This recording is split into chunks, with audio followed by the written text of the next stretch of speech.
அதாவது பாஜக எதிர்ப்புன்றதே ஒரு பெரிய கணக்கு, அதை முன்னிலைப்படுத்தி தான் திமுக போகுது அப்படிங்கிறது, அது அவங்களுக்கு ஒரு பலம். அப்படிங்கிறப்போ இந்த கணக்கை முறியடிவதற்கு அதிமுக என்ன கணக்கு பெருசாக வச்சிருக்கு சார்? இந்த 2017 பாஜக எதிர்ப்பை சொல்லி தான் திமுக 3 அடுக்கு வெற்றியை பெற்றுச்சு. அப்போல்லாம் திமுக ஆட்சியில் இல்லை. அதனால் அவங்களுடைய செயல்பாடுகளை எடை போடுவதற்கு நமக்கு கால நேரமும் இல்லை, அதை மக்கள் பாதிப்பும் அப்போ இல்லாமல் இருந்துச்சு. ஆனால் இப்போ 2021க்கு பிறகு மே மாதம் 7ஆம் தேதிக்கு பிறகு திமுகவினுடைய நீங்கள் நலத்திட்டங்கள் அல்லது ஆட்சி அதிகாரம் அப்படின்னு பார்க்குற போது, ஒன்று பாஜக எதிர்ப்பு அவர்களுடைய முதல் சித்தாந்தம், ஓகே.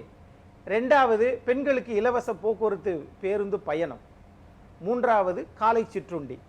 இந்த 3ஐயும் தவிர அவர்களிடத்தில் நேர்மறையாக தேர்தலை எதிர்கொள்வதற்கு எந்ததும் கிடையாது. சரிப்பா, நீ இப்படி சொல்றிய, அப்ப என்னதான் பிரச்சனை அப்படின்னா, இந்த ஆட்சியில அதிக கடன் வாங்கினது ஒரு பிரச்சனை, மக்கள் சொத்து வரியை அதிகமாக எல்லா வரியும் அதிகப்படுத்துறது ஒரு பிரச்சனை. இப்படி எல்லாவற்றையும் இருக்கிறது எடை போட்டு மக்கள் தீர்மானிப்பாங்க. இப்போ இங்க சித்தாந்தங்கள் என்பது காங்கிரஸோ பாஜகவோ தமிழ்நாட்டில் அங்க உங்களுக்கு வேலை இல்லை. இங்க 2024 தேர்தல் வரைக்கும் அதிமுக திமுக தான் போட்டி. இந்த வரக்கூடிய தேர்தலும் 2026 சட்டமன்ற தேர்தலும் இங்க அதிமுக திமுகவுக்கு தான் போட்டி. அப்ப எதிர்மறை வாக்குகள் எப்படி இருக்குது? 10 ஆண்டு காலம் ஆட்சி முடிச்ச அதிமுக 75 சட்டமன்ற உறுப்பினர்களை பெற்றது. ஆனா இப்ப எதிர்மறை வாக்குகள் திமுகவுக்கு அதிகமாக இருக்கு. அப்படி இருக்கிற போது மக்கள் எந்த கணக்கில் இது பண்ணுவாங்க? உடனே இவங்க அடுத்த படிக்கு முன்னேறாங்க. எப்படி? போன வாரம் வரைக்கும் 200, இந்த வாரம் 234. அப்ப தமிழ்நாட்டில் 63 கட்சிகள் இருக்கு. அந்த 63 கட்சிகளுக்கு வேலையே இல்லாம ஆக்கிட்டாங்கன்னு வச்சுக்கோங்களேன். ஏன்னா அவ்வளவு நல்லதை செஞ்சிருக்காங்க, அது வேற விஷயம். அது அவங்களுடைய நம்பிக்கை சார். ரைட், உங்களுடைய நம்பிக்கை, திமுகவினுடைய தலைவரும் தமிழ்நாட்டின் மாண்புமிகு முதலமைச்சர் அவர்களுடைய நம்பிக்கை எதை வைத்து? பாஜக அதிமுக கூட சேர்ந்துருச்சு, அதனால நாம 234 வெற்றி பெற்றுவோம். அதுக்கு உங்களுடைய பதில் என்ன சார்? அதுதான் மக்கள் எதிர்பார்ப்பது. எப்ப எத்தனை நாளைக்கு இந்த சித்தாந்தத்தை பேசி, சித்தாந்தம் தேவை, விட சொல்லல, ஆனால் அது மட்டுமே தேவை, இன்னும் திரும்ப நாங்க தான் வருவோம் அப்படின்றது எந்த விதமான ஆதாரபூர்வமான செய்திகள் எதுவுமே இல்லை. கூட்டணி என்பது அது உங்களுடைய விருப்பம். அவங்க யாரோட கூட்டணி வைக்கிறாங்க, நீங்க எத்தனை கட்சியோட வச்சிருக்கீங்க, அது தேவையில்லை. ஆனால் இப்படி கூட்டணி வைத்ததனால், பாஜகவை எதிர்ப்பதனால் தமிழ்நாட்டு மக்களுக்கு நீங்கள் செய்த சாதனைகள் என்ன? உடனே சொல்லுவாங்க நான் முதல்வன் திட்டம் இருக்குது அப்படின்னு. சார், நான் முதல்வன் திட்டம் இந்த 50 பேர் 55 பேர் பாஸ் பண்ணிருக்காங்கன்னா ஆண்டுதோறும் தமிழ்நாட்டிலிருந்து அந்த எண்ணிக்கை இருப்பாங்க.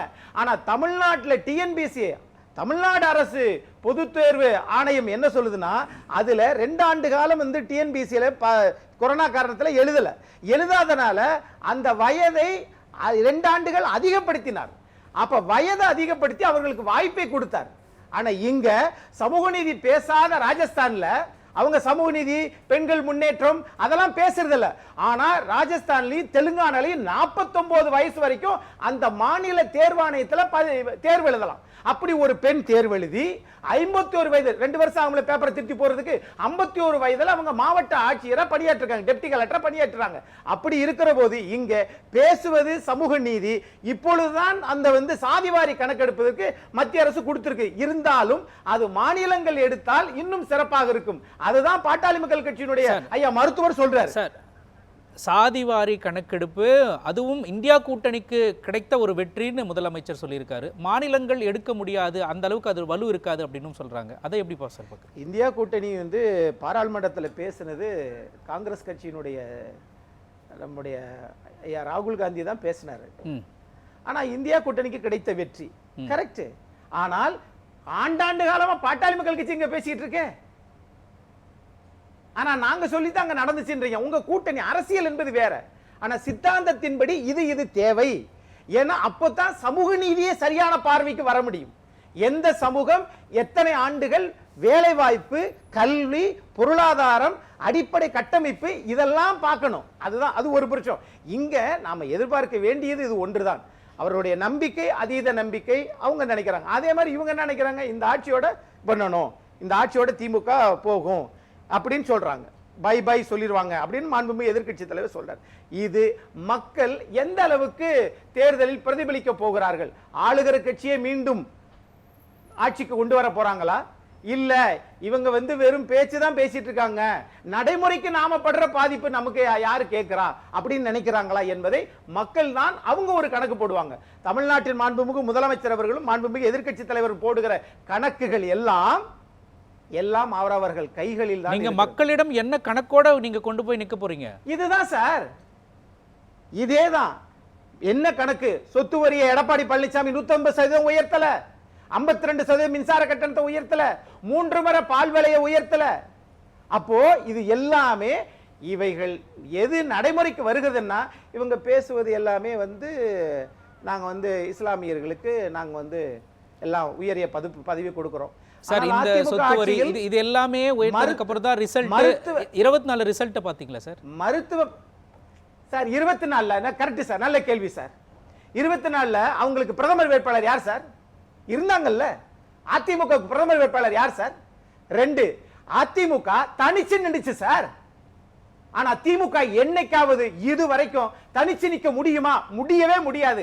அப்ப அதுக்கு 2 உதாரணம் இருக்கு. என்ன? திமுக அதிக சட்டமன்ற உறுப்பினர்கள் பெற்றது 1971 184. அதேது அதிக பெரும்பான்மையோடு ஆட்சி செய்தது 71. ஆனா பெரும்பான்மையை 118 சட்டமன்ற உறுப்பினர்களே இல்லாம நீங்க 2006 மைனாரிட்டி அரசாங்கம் நடத்தியதும் திமுக தான். இன்றைக்கும் 155 தான். அப்படி இருக்கிற போது இவர்கள் எல்லாருமே கூட்டணியை வைத்து தான் அரசாங்கம். 2 தான் சார். ஒன்னு நாங்க கூட்டணி பலத்தோடு இருக்கிறோம். ஆனா தமிழ்நாடு பலத்தோடு இருக்கா? பலவீனமா இருக்குது. கடன் கரெக்டா வாங்கியிருக்கீங்களா? அளவுக்கு அதிகம் வாங்கியிருக்கிறோம். அப்ப இவ்வளவு இருக்கிற போது வரி ஏதாவது உயர்த்தாம இருந்திருக்கலாம்? ஒரு வரி 9.6% பொருளாதார வளர்ச்சி அடைந்திருக்கிறது சார். வளர்ச்சி என்பது எல்லாத்தையும் எழுதி வச்சுட்டா எல்லாமே வளர்ச்சியா தான் சார் தெரியும். என் வீட்டில் நான் 2000 ரூபாய் வரி கட்டிய 6 மாதத்துக்கு 2000 ரூபாய் வரி கட்டினேன். இன்னைக்கு 6500 ரூபாய் கட்டுகிறேன் என்றால் வளர்ச்சின்னு எழுதி பார்த்தா சரியா போயிருமா? ஆமாப்பா, இந்தியா வளருது, தமிழ்நாடு வளருது. எனக்கு வளர்ச்சி இல்லையே. எனக்கு பால் விலையை 3 தடவை உயர்த்திட்டீங்களே. தினம் அந்த ஆரஞ்சு பால் வர மாட்டேங்குது. ஆனா சாதாரண ப்ளூ கலர் பால் தான் வருது. ஆனா டிலைட் பால்னு சொல்லி 90 நாளைக்கு இருக்குன்றாங்க சார். சார் மக்கள் அதை கேட்டாங்களா? எங்களுக்கு அந்த கொழுப்பை உறிஞ்சப்படாத பால் 3 வகையான பால் அதை கொடுங்கன்னு தான் கேட்கிறோம். ஆனா கொடுக்கல. அப்போ இவைகள் எல்லாமே மக்கள் பிரதிபலிப்பாங்க. தேர்தல் கணக்குன்னு வந்துட்டோம் அப்படின்னா திமுக அதிமுக இன்னொன்னு தாவேக்கான்னு ஒன்று இருக்கு. அதை நீங்க எப்படி பாக்குறீங்க சார்? அது முடிவெடுக்கட்டும் சார். நீங்க வெயிட் பண்றீங்களா? அது நம்ம ஏன் சார் வெயிட் பண்ணணும்? கட்சியினுடைய தலைவர் தான் அது முடிவெடுப்பாரு. அதிமுக வெயிட் பண்றதா நீங்க பாக்குறீங்களா? அதிமுக வெயிட் பண்ண வேண்டிய அவசியம் இல்ல. அதுக்காக திமுக 13 கட்சி கூட்டணி உறுதியா வெற்றி பெறும் அதுவும் உத்தரவாதம் இல்ல. அதுல ஒரு சந்தேக பார்வை வந்துட்டே இருக்கு உங்களுக்கு. சந்தேகம் என்ன சார்? சந்தேகம்ல ஒண்ணும் கிடையாது. மக்கள் உங்களை எப்படி சந்தேக பார்வையோடு பாக்குறாங்க? இப்ப நாங்க தான் வளர்ச்சியை கொடுத்துட்டோம், எல்லா வளர்ச்சியும் தமிழ்நாடு பெற்று விட்டது, எல்லா வளர்ச்சியும் பெற்று விட்டது. என்ன வளர்ச்சி? கச்சத்தீவை கொடுத்ததும் திமுகவினுடைய முன்னாள் தலைவர். கச்சத்தீவை திரும்ப பெறுவோம் என்பது 50 ஆண்டுகளுக்கு பிறகு இந்நாள் தலைவர். என்ன சார் வளர்ச்சி இது? குறுக்கிட சொல்லுங்க. கலைஞர் கிடையாது, ஜெயலலிதா கிடையாது, எம்ஜிஆர் கிடையாது. மாநில அரசுக்கு இன்னொரு நிலத்தை கொடுக்கக்கூடிய அதிகாரம் முழுக்க ஒன்றிய அரசுக்கு தான் இருக்கு. அது கலைஞர் தலைவர் சேர்க்க வேணாம். அன்னைக்கு கலைஞர் தான் முதலமைச்சர். நாடாளுமன்ற உறுப்பினர் பி கே முக்கியத்தவர் பாராளுமன்றத்துல சொல்லிட்டு கேக்குறாரு. யாரை பார்த்து கேட்டாரு? 2 முறை கேட்டேன் என்று பாராளுமன்ற குறிப்பில் இருக்குது. முக்கியத்தவர் இங்க பாருங்களேன். ஒரு நிமிடம் இருங்க. அண்ணா இருங்க. உங்க கருத்து பரிமாற்றம் ஆரோக்கியமா இருக்கு. எம்ஜிஆரோ ஜெயலலிதாவோட எப்படி சேர்த்து வராரு பாருங்க. இல்லங்க, யாருக்கு அந்த உரிமை இல்லன்னு சொன்னேன். கொடுத்தது முதலமைச்சர் கலைஞர். இல்லங்க, கலைஞர் கொடுக்கல. இல்ல ஒரே ஒரு விஷயம், அவர் பேசுறது பேசட்டும். இது வரலாற்று பிழையாயிரும். கச்சத்தீவை கொடுக்கக்கூடிய அதிகாரம் தமிழ்நாட்டுக்கு இல்ல. அது பக்தவச்சலமோ காமராஜரோ எம்ஜிஆரோ ஜெயலலிதாவோ ஸ்டாலினோ பறிச்சு கொடுக்கிற இடத்துல ஒன்றிய அரசு இருக்கு. சென்ட்ரல் கவர்மெண்ட் பறித்து கொடுத்தது. அதைத்தான் முக்கியத்தேவர் ராமநாதபுரம் மக்களவை தொகுதி உறுப்பினர் முக்கியத்தேவர் இந்திரா காந்தியை பார்த்தும் காங்கிரஸை பார்த்து தான் கேட்டார் ஒழிய கலைஞரை பார்த்து அவர் கேட்கல.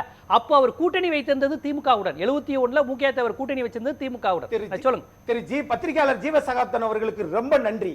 அன்னைக்கு கொடுக்கிற போது மத்திய அரசாங்கம் காங்கிரஸ், மாநில அரசாங்கம் திமுக. இன்னைக்கும் காங்கிரஸ் திமுக ஒன்னா தானே இருக்கு, கூட்டணி தானே இருக்கிறீங்க. அப்புறம் என்ன தீர்மானம்? யாரை ஏமாற்றுறீங்க? தொடர்ந்து பேசலாம். அடுத்து சிறிய இடைவேளை. இணைந்திருங்கள் நியூஸ் 7 தமிழ்.